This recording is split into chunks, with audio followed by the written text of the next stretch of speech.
All right, so to get started, we're going to go ahead and go to nch.webex.com, click sign in, go ahead and enter your email. Next, enter in your email password, then click sign in.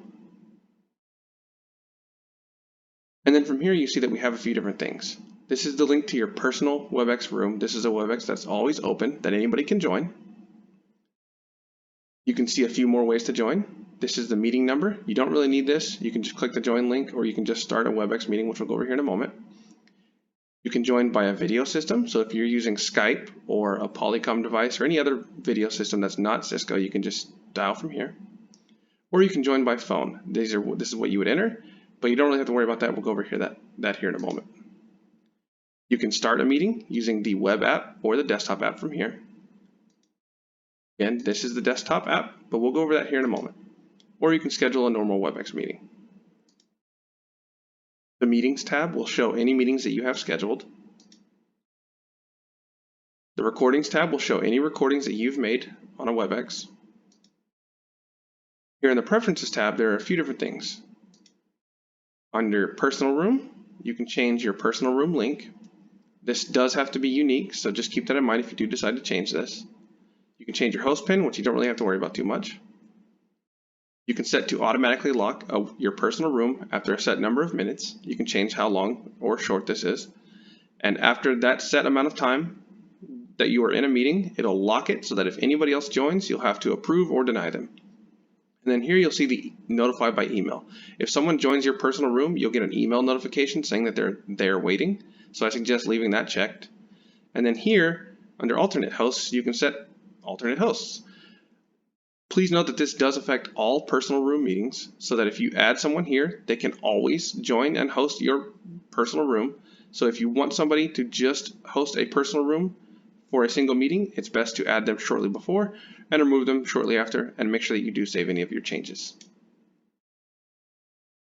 Under audio and video, if you scroll down to audio pin, you can put in a 4-digit pin. It has to be 4 separate digits that are not sequential or the same digit. Hit save, and then you'll have access to a personal conference number. You can have up to 3 of these different accounts. It does not matter which number you call, all 3 of these will work.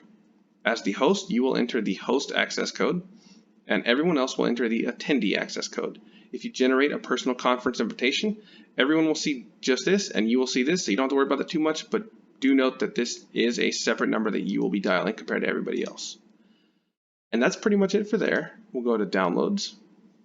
And you'll see that you can get the Webex desktop meeting app, which again, we'll go over here in a moment. You can download for Windows or Mac. And then this is Webex Productivity Tools. This is what integrates into Outlook. So if you want the Outlook function, you do need to download this. Make sure that you do that after downloading the other one. And then from there, we'll go ahead and go over the Webex desktop app. So again, this is the desktop app. It shows your personal room link. You can change your settings and everything from here. Don't really have to do that too much. You can start a meeting or schedule a meeting. If you do click start a meeting, it will use your personal room, not a normal Webex meeting. And then this will show all of your meetings, regardless as to whether they are Webex or not. If they are a Webex, you'll see this little icon right here. If they're not, you won't see that icon.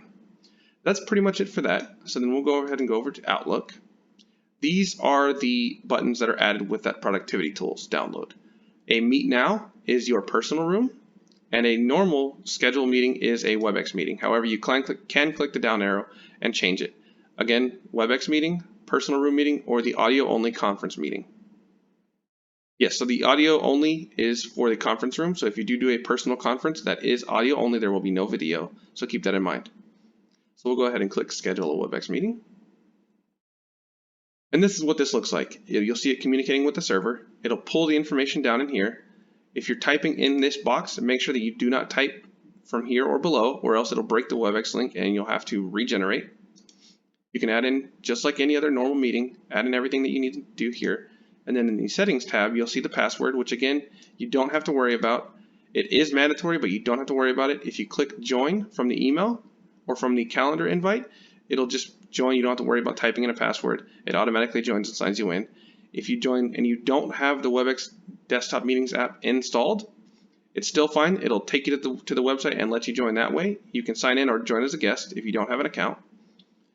And if you click it from the phone, if you don't have the app on your phone, it will just let you call and you don't have to type anything in. So you don't have to worry about this. This is just to keep the whole meeting encrypted.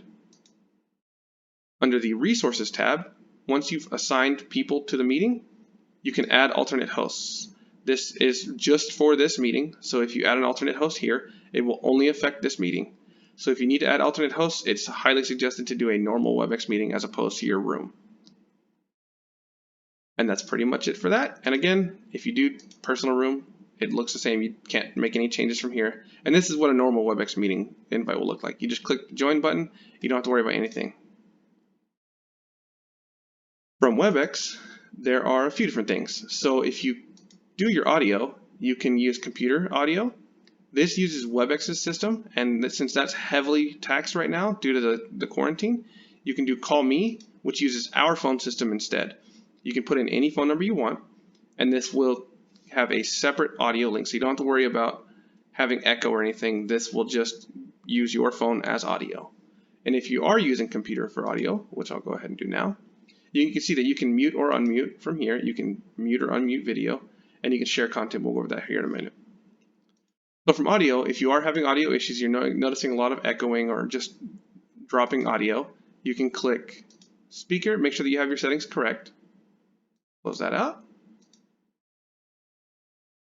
And if it is still having issues, you can click audio connection, and you can just put your phone in from here and switch. It'll disconnect your computer from the audio and switch it over to your phone. So again, you don't have to worry about an echo or anything. The other big thing is other people. A lot of times you'll see a lot of people that are talking and they have their mic unmuted, so they're hot micing the whole time. If you click participants, you can mute everybody, or you can mute everybody on entry. So when they join the meeting, it'll automatically have them muted. But these are two things that are very important to keep in mind. A lot of times you will get echo from other people. Just click mute all and they can unmute themselves as they need to. You can also assign privileges. So if you need somebody else to be a host or a presenter or anything, you can do that from here. And you can see individual participants and everything. They'll show up right here.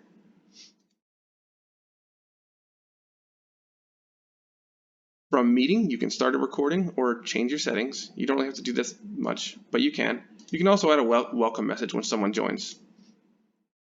If you click share content, you have a few different options. You can share your screen, or if you have more than one screen, it'll give you the options. You can share a single app. So if you have, let's say, Chrome. If you're sharing Chrome, everyone can see Chrome, but if you minimize it, they will just get a gray screen. So you can share just a single app if you want to. You can also do a whiteboard, which is exactly what it sounds like. It's great for brainstorming or anything like that. You can allow people to draw or write on the board, and you can save it afterwards when you're done. From the Participants tab, this little person with the 3 lines right here, you'll see everybody that's in the meeting. You can mute them or unmute them. You can chat with them. You'll see a little chat window right here. And if they're talking, you'll see 3 little blue lines right here moving. So if you do see somebody talking that shouldn't be, you can just click mute and do it that way. Or again, you can do the mute all. That's pretty much it for that. You can also chat. You can do everybody or just an individual person. If you just want somebody, it'll give you a list of everybody. You can just click who you want to chat to. You can share notes to the meeting, and again, these can be saved afterwards. This is basically a chat that you can save. You can create polls, so if you want to ask what's for lunch, you can enter that, and then you'd hit enter, and then put in whatever you want, and then once you hit start poll, everyone will get a pop-up saying that there's a poll open, and they'll have the option to answer, and you'll see how much time is left and how much time is on the poll, and then you can save that when you're done as well. So you can just click the little download button. And that's pretty much it. You can lock or unlock the meeting. So if it's already locked, you can unlock it. If it's not locked, you can go ahead and lock it. You can also send an invite reminder to people, or copy the meeting link if somebody else is having issues and just needs to get the link again. And again, you can see all of your other devices here. The closed captions is also very good if you have people that have hearing disabilities. You can click this. They are auto-generated, so they're not perfect, but they are a decent option for people that either don't have audio or are having difficulties hearing. And that's pretty much it. If you're in a personal room meeting and you're the only host, if you leave the meeting, it will ask you to assign somebody else as the host. So that is another option for alternate hosting if you need to during a personal meeting. Or you can, again, during the meeting, you can assign the privileges to somebody else. That pretty much covers everything. And again, the biggest thing is making sure that everybody's muted and making sure that if you're having audio issues, you use the call me or call in feature. Call me is a lot easier. You can just put in your phone number, hit switch, it'll call you, you answer. You don't have to do anything else. And again, that takes the strain off of Webex since they're having so much utilization right now. But again, that covers it. If there's anything else that you need, please let me know. Thank you and have a good one.